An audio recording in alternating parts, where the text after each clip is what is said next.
सो hello बच्चों, welcome back to the channel. बच्चा, मेरी बातों को ध्यान से सुनना, बहुत ही interesting and eye opening session आपके लिए होने वाला है। आज ही आपका आया है कि भैया एग्जैक्टली आपका एग्जाम किस दिन होने वाला है। 2 अप्रैल को है या फिर 3 अप्रैल को है या फिर 8 अप्रैल को है। सर, डिफिकल्टी किस प्रकार से हमको शिफ्ट के अलोंग वेरिएशन देखने मिल सकता है, क्वेश्चन का टाइप सर किस प्रकार का रहा होगा, यहां पे बहुत कुछ लिखा हुआ है। हम लोग यहां पे हर चीजों पे चर्चा करेंगे, अंत तक सुनना और स्किप मत करना। यहां पे जनवरी अटेम्प्ट में आपको टोटल 10 पेपर हुआ था, अप्रैल में आपको टोटल 9 पेपर ही होने वाला है, क्योंकि 8 अप्रैल को आपको सिर्फ इवनिंग शिफ्ट में एग्जाम कंडक्ट होने वाला है। अच्छा बात है सर। आगे बढ़ने से पहले यह बात आप समझ लो कि हमने आज ही टेलीग्राम पे इसका पोलिंग भी कराया था। 18,000 बच्चों ने लगभग यहां पे अभी तक पोल करा है 2 से 3 घंटे के बीच बीच में। और 2 अप्रैल से लेके आपको 7 अप्रैल तक लगभग लगभग यूनिफॉर्म डिस्ट्रीब्यूशन दिख रहा है। लेकिन 8 अप्रैल में क्योंकि सिर्फ एक शिफ्ट होने वाला है, तो यह आपको ठीक डिस्ट्रीब्यूशन दिख रहा है, तो इसकी तो कोई टेंशन वाली बात नहीं है। दूसरा पॉइंट है कि भैया आपको यहां पे जनवरी अटेम्प्ट में फिजिक्स, केमिस्ट्री और मैथमेटिक्स मिला के टोटल 750 क्वेश्चंस पूछे गए थे, जिसमें से 250 क्वेश्चन आपको यहां पे फिजिक्स के पूछे गए थे। और इस 250 क्वेश्चन को हम लोगों ने अपने यूट्यूब पे सॉल्व किया है। आप में से बहुत बच्चे कह रहे थे कि सर इसका कंबाइंड क्वेश्चन पीडीएफ दे दो, तो हमने आपके लिए वो पीडीएफ भी तैयार कर दिया है। 250 क्वेश्चन सारे के सारे फिजिक्स के आप यहां पे देख सकते हैं, कंबाइन कर दिया हमने एक सिंगल पीडीएफ में। इस पीडीएफ को तुम डाउनलोड कर सकते हो, इसका लिंक आपको नीचे डिस्क्रिप्शन बॉक्स और पिन कमेंट में है। जाके डाउनलोड करके प्रिंट करके सॉल्व करना है तो वैसे करो, नहीं तो अपने स्क्रीन पे मोबाइल पे लगा के इसको सॉल्व करना है तो वैसे कर लो। हर जगह आपको नीचे में एक क्लिक का लिंक मिलेगा, इसको आप क्लिक करोगे तो इसका जो वीडियो सॉल्यूशन है वो आपको बच्चा खुल जाने वाला है हमारे YouTube चैनल का। तो वहां से जाके आप इसका सॉल्यूशन भी देख सकते हो। इसी बात पे ना इस सेशन को इसी वक्त लाइक कर देना, बहुत मेहनत जाता है बच्चा हर एक प्रिंटेबल फॉर्मेट के पीडीएफ को जनरेट करने में, डिजाइन करने में। अच्छा, तीसरा इंपॉर्टेंट बात, उससे पहले कि हम लोग अपने मुद्दे पे आए, इफेक्टिव रिवीजन के लिए हमने आपको कुछ दिन पहले एक टूल बताया था जो कि आप में से बहुत लोग फॉलो कर रहे थे। हम आपको उसका एक एग्जांपल दिखाते हैं। डेली बेसिस पे हमको न जाने कितने सैकड़ों सैकड़ों बच्चे हमको ईमेल करके अपना रिपोर्ट भेजते रहते हैं।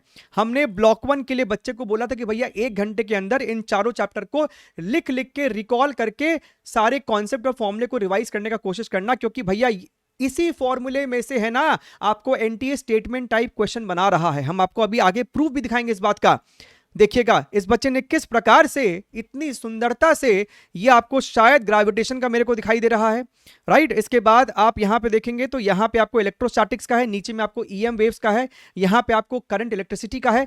तो आपसे भी उम्मीद है कि आप इस प्रकार से है ना अपने हर चैप्टर को, हर ब्लॉक को डेली बेसिस पे रिवाइज करो, रिकॉलिंग मेथड से लिख लिख के रिवाइज करो। आपके लिए इफेक्टिव होगा मेन एग्जाम के दिन सारे कॉन्सेप्ट को रिकॉल करने के लिए। चलिए आते हम लोग इसके ऊपर कि भैया डिफिकल्टी अक्रॉस शिफ्ट। अगर तुम ध्यान से देखो तो 22 जनवरी शिफ्ट 1, यानी कि आपको जनवरी अटेम्प्ट में 22 जनवरी शिफ्ट 1 एंड 28 जनवरी शिफ्ट 1 में आपको बहुत कम मार्क्स देखा गया था 99 परसेंटाइल पे। क्यों सर, ऐसा क्यों हुआ? 28, देखिए हमने आपके लिए फिजिक्स पूरा सॉल्व किया है, so I have extremely detail idea about physics, at least कि फिजिक्स ने किस प्रकार से कंट्रीब्यूट किया है इस शिफ्ट को डिफिकल्ट बनाने में। भैया 28 जनवरी शिफ्ट 1 का तो फिजिक्स ही ओवरऑल आपको थोड़ा सा अबव एवरेज था। ये कोई आपको एवरेज टू मीडियम भी नहीं है, उससे थोड़ा सा ऊपर ही कैटेगरी का वहां पे आपको सवाल देखने के लिए मिला था as compared to later shifts में, एज कंपेयर टू 24 जनवरी शिफ्ट 2 के पेपर के मुकाबले। लेकिन 22 जनवरी शिफ्ट 1 में ऐसा क्या हुआ? सबसे पहला कारण कि भैया ये आपको फर्स्ट डे फर्स्ट शो होता है, बच्चों में एक नर्वसनेस अलग लेवल की होती है। दूसरा यहां पे जो मेजर कारण है ना, that is your extremely non uniform distribution of chapter weightage. ये आपको 22 जनवरी शिफ्ट 1 का अगर तुम देखोगे तो भैया पहले दिन पहले शो में रोटेशन के 2 सवाल पूछ लिए, थर्मल प्रॉपर्टीज के 3 सवाल, एक ऐसा चैप्टर जो कि उम्मीद किया गया था कि भैया इससे तो नाम मात्र का सवाल आता है, क्योंकि 2024 में जनवरी और अप्रैल मिला के इससे आपको 2 सवाल पूछे गए थे। इससे 3 सवाल पूछ लिया, रे ऑप्टिक्स से 3 सवाल पूछ लिया, और रे ऑप्टिक्स के सवाल आपको काफी शानदार लेवल के भी थे। ये आपको मेजर कारण था कि भैया वहां पे आपको जो मार्क्स देखा गया था थोड़ा सा कम देखा गया था। इवन फिजिक्स के भी इंडिविजुअल में भी आपको वहां पे मार्क्स कम देखा गया था 99 परसेंटाइल के लिए। क्या सर ऐसा हमारे साथ अप्रैल में भी हो सकता है? क्या सर 2 अप्रैल शिफ्ट 1 में भी ऐसा ही होगा। देखिए सबसे पहली बात, जो एलिमेंट ऑफ सरप्राइज था ना इन वाले शिफ्ट बच्चों के लिए कि भैया आपको वेटेज का नॉन यूनिफॉर्म डिस्ट्रीब्यूशन है, इस बार अप्रैल में आपके लिए वैसा कोई सरप्राइजिंग एलिमेंट नहीं है। आप लोग इस समय उसी हिसाब से तैयारी कर रहे हैं कि भैया हमको तो फुल सिलेबस करके जाना है, जो चैप्टर स्ट्रांग है उसको अच्छे से करेंगे, जो चैप्टर वीक है उसके कम से कम सारे फॉर्मुलेस को एक बार देख लेंगे, उसके इजी क्वेश्चंस को हम प्रैक्टिस कर लेंगे और लिख लिख के सारे फॉर्मुले को हम रिकॉल भी कर लेंगे, क्योंकि अगर इजी क्वेश्चन आता है फॉर्मुला बेस्ड तो वो आपसे नहीं छूटना चाहिए। इन सभी शिफ्ट में आपको बहुत सारे इजी फॉर्मूला बेस्ड क्वेश्चन भी पूछे गए थे और यहीं से मेरा आपसे सवाल है, हमने आपको 250 क्वेश्चन जितने भी सारे आपसे पूछे गए थे जनवरी अटेम्प्ट फिजिक्स में हमने आपको प्रोवाइड करा दिए हैं विद वीडियो सॉल्यूशन। क्या आपको इसका अब टॉप 100 भी चाहिए, इसमें से selected 100 question along with the compiled video solution? अगर चाहिए तो आप नीचे कमेंट करके जरूर से बता सकते हैं, ठीक है। अच्छा सर, ये तो हुआ आपको 2 अप्रैल शिफ्ट 1 में।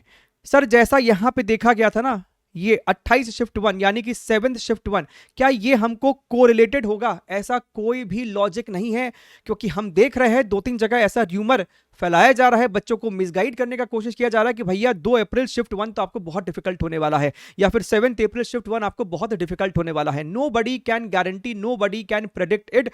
The only thing we can predict is कि भैया जो क्वेश्चन का टाइप है ना वो आपको जनवरी अटेम्प्ट से मिलता जुलता ही आएगा, और इसीलिए हम आपको बार बार कह रहे हैं कि भाई साहब आप अपने प्रिपरेशन को फुल सिलेबस पे लेके जाइए, ये जितना भी चैप्टर्स है ना सभी को करो, और जनवरी अटेम्प्ट के तो सारे सवालों को एक बार दोबारा से लगा लो, जो कि आपको एक्चुअल क्लियर पिक्चर देगा कि भैया किस टाइप का सवाल आपसे पूछा गया है।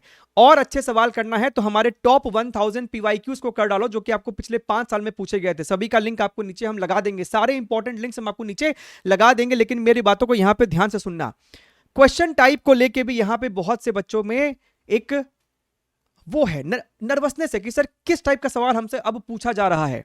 आपसे पूछा जा रहा है सिंगल करेक्ट विद सॉल्विंग, यानी कि ऐसा सवाल जिसका आंसर सिर्फ एक ही ऑप्शन होगा, सिंगल करेक्ट होगा, लेकिन वहां पे आपको प्रॉपर सॉल्विंग करनी पड़ रही है। डेटा देगा, आप उसको सॉल्व करेंगे। इसमें आपको हर पेपर में कम से कम 2 से 3 सवाल थोड़े से अच्छे क्वालिटी के पूछे जा रहे हैं।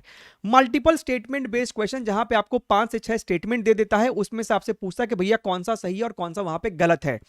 इसको क्रैक करने के लिए ना आपको बार बार एनसीईआरटी को रीड करने की जरूरत नहीं है। हम बच्चों में बहुत बार देख रहे हैं कि सर एनसीईआरटी रीड करना पड़ेगा क्या फुल 11th एंड 12th, ऐसा कोई जरूरी नहीं है। अब वो जो पैटर्न शिफ्ट कर रहे हैं, वो लोग स्टेटमेंट टाइप हो या फिर असर्शन रीजन हो, वहां पे वो लोग कॉन्सेप्ट बेस्ड सवाल ज्यादा पूछ रहे हैं। ऐसे सवाल जहां पे आपको फॉर्मूले का इस्तेमाल करना पड़ रहा है, उन फॉर्मूले में से आपको कॉन्सेप्ट निकाल के सवाल वो लोग पूछ रहे हैं। हम आपको भी आगे एग्जाम्पल दिखाते हैं। True and false statement based question, assertion reason based question, integer type question, graphical question, जहां पे आपको सिंगल करेक्ट आंसर है। अगर हम आपको यहां पे मल्टीपल स्टेटमेंट या फिर असर्शन रीजन का एग्जांपल दिखाए ना, फॉर एग्जांपल ये सवाल आपको है मूविंग चार्जेस एंड एमईसी का 23 जनवरी शिफ्ट 1 में आपसे ये सवाल पूछा गया था। इस सवाल में आपको बेसिक इसी फॉर्मूले को उठा के सवाल को बनाया गया है, और अगर आपने प्रीवियस ईयर क्वेश्चन भी किया होगा तो उसी को यहां पे इस्तेमाल है। सवाल आपको बहुत अच्छा है, क्योंकि भैया 5 डिफरेंट क्वेश्चन को एक में ही मिक्स करके उन्होंने सवाल पूछ दिया। लेकिन क्या यह सवाल सॉल्वेबल है? 100% सॉल्वेबल है, 100% सॉल्वेबल है। एक और दिखाते हैं, ध्यान से देखिएगा। यह सवाल आपको 24 जनवरी शिफ्ट 2 में पूछा गया है। इसमें आपको इसी फॉर्मूले के कॉन्सेप्ट का इस्तेमाल हो रहा है कि भैया आपके पास एक चार्ज है, इलेक्ट्रॉन है, मैग्नेटिक फील्ड है, क्या वो स्ट्रेट पाथ में मूव करेगा? तो भैया वहां पे F = Q V cross B का फंडा लग रहा है। यहां पे अगर तुम ध्यान से देखो तो भैया सेल्फ इंडक्टेंस के फॉर्मूले का इस्तेमाल हो रहा है। अगर तुम्हारे पास लेटर से एक सोलेनॉइड है तो इसका सेल्फ इंडक्टेंस क्या होता है? क्या वो डायमेंशन पे डिपेंड करता है? क्या वो आपको म्यू नॉट पे डिपेंड करता है? तो भैया है तो अल्टीमेटली ये फॉर्मूले पे बेस्ड क्वेश्चन, लेकिन उसको पूछने का तरीका क्या है? उसके हर एक डिपेंडेंसी के ऊपर यहां पे सवाल को बना के पूछ दिया गया है। 22 जनवरी शिफ्ट 2 में आपसे वेव ऑप्टिक्स का एक सवाल पूछा गया। भैया ये सवाल भी आपको है तो असर्शन रीजन, लेकिन इस फॉर्मूले पे बेस्ड आपको ये सवाल है। तो भैया इसलिए हम आपको कह रहे हैं, और ऐसे सिर्फ इतने ही नहीं है, बहुत सारे क्वेश्चन आपको इसी के जैसे है देखने में। तो आपको यहां पे ध्यान ये रखना है कि भैया आपको फॉर्मूले तो फिंगर टिप्स पे होने ही चाहिए। हम आज भी जब बच्चों को देखते हैं, उनसे हम फोन पे रैंडमली फॉर्मूला पूछ लेते हैं तो वो घबरा जाते हैं, नर्वस में आ जाते हैं। तो भैया वहां पे तो एग्जामिनेशन सेंटर है, इतने हजारों बच्चों आपके आसपास होंगे, तो वहां पे आपको प्रेशर एक अलग ही लेवल का फील हो रहा होगा। Don't take my words lightly, you must implement on it, right? बच्चे हमसे कहते कि सर हम डेली डेली यहां पे एक एक मॉक टेस्ट देते जाए क्या, आपका नंबर हो सकता है कि गिरता चला जाएगा, right? Don't stress yourself by taking more and more mock test just due to fear of missing out. आप वो कीजिए जो इस समय आपके लिए जरूरी है, चाहे वो आपका रिवीजन हो, चाहे वो आपका अच्छे चैप्टर्स की प्रॉब्लम सॉल्विंग की प्रैक्टिस हो, या फिर आपका रिकॉलिंग मेथड से लिख लिख के फॉर्मुलेस को, कॉन्सेप्ट को रिवाइज करना हो। और हम फिर से आपको रीइटरेट कर देते हैं कि भैया ऐसा कोई ट्रेंड नहीं है कि कौन से वाले दिन आपको शिफ्ट डिफिकल्ट आएगी, कौन से दिन आपको शिफ्ट इजी आएगी। यस, आई अंडरस्टैंड कि NTA should be very very careful while designing the paper कि भैया एक शिफ्ट को इतना डिफिकल्ट कर दो और एक शिफ्ट को इतना इजी कर दो, ये नहीं होना चाहिए मेरे ख्याल से। भैया थोड़ा बहुत ऊपर नीचे चलता है, लेकिन एक यूनिफॉर्म डिफिकल्टी मेंटेन होनी चाहिए अक्रॉस द शिफ्ट, ठीक है? सारे इंपॉर्टेंट लिंक हम आपको नीचे लगा देंगे। Take care, wish you all the very best, पढ़ते रहिए एंड बाय बाय।